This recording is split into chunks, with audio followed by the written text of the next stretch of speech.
Yesu Kristo nashimwe. Bantu bose mukurikirana ibonesha kure ya Neema TV, mbonye kano kanya gukora mutsa mwese mu izina rya Yesu Kristo. Dusome ijambo ry'urufatiro rishobora kudufasha muri iri yinga.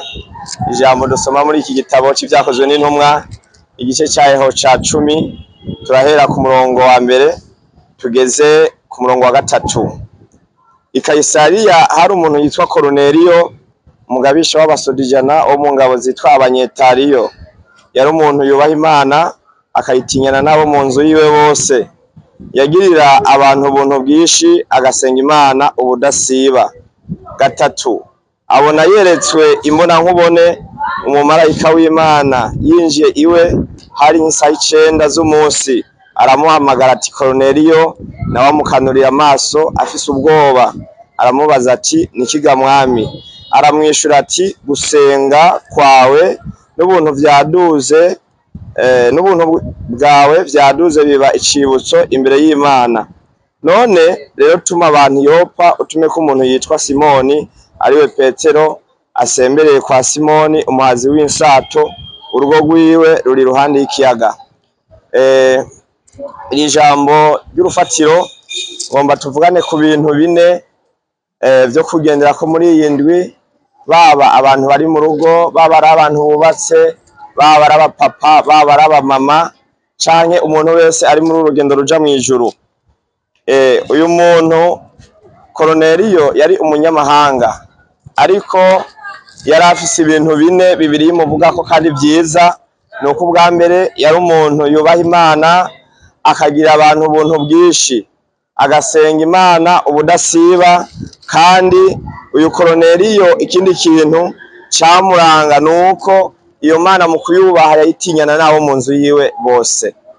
Nagomba kugusaba iri yinga usenga Imana ubigendane mu mutima, kuva umwaka utanguye hari ibyo wabayemwo, ariko kandi kugira aho tugeze urashobora kubona aho watakarije.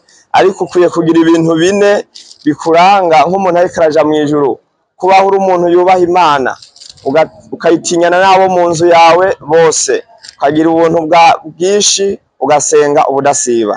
Kristo Yesu yabaye akarorero keza. Bibiri yivuga ngo yama aduga ku mugoroba gusenga. Igihe kirashika Koruneliyo ngo yerekwa imbona nkubone umumarayika w'Umwami Imana. Ngo kandi ico gihe ngo yinjiye ahari cari nk'igihe cy'isaha 9 z'umunsi. Birakwiye rero ko mu masaha 28 y'umunsi wogira umwanya wo gusenga.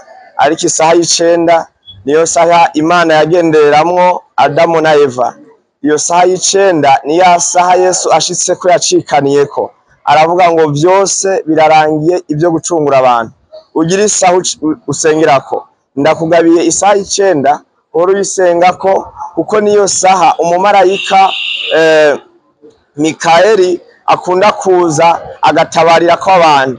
Niyo saha umumarayika Gabriel ashobora kuza akaguhera ko message, nawe ubigendane kugira ngo ibi bintu byo gutinya Imana, ukayitinyana nabo mu nzu yawe bose, ukayubaha, ukayisenga ubudasiba, ukagira ubuntu bwinshi wamubigira. Kandi Bibiri yivuga ngo ugira ubuntu abugire atakinubwe. Imana yo mu ijuru ibahezagire cyane, mwarahezagiwe. Reka dusenge. Mwami Yesu, mwamugira neza, turagushimiye kubw'ijambo. Turasenge abantu bose bazokurikirana ubu butumwa bwiza, uze bubafashe, uze bugira aho bavanye naho bagejeje.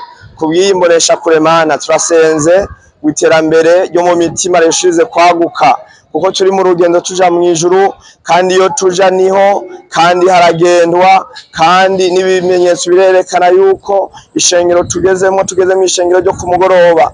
Kubw'ivyo duhe kwama dusenga, kwama twubaha Imana, kwama tuyitinya, kandi tukagira ubuntu bwinshi. Kandi izina rya Yesu rishishikare kwamamara mu mahanga yose, n'abatarakumenya nk'uko Koruneliyo nawe yari umunyamahanga akakumenya mu nyuma. Shishikare kwimenyekanisha no mu batarakumenya bakumenye. Mpemu uhoraho arushirize kwiyereka umutima wari wose. Urakoze, niwe tusenze twizeye mu izina rya Yesu Kristo umugororotsi. Amen.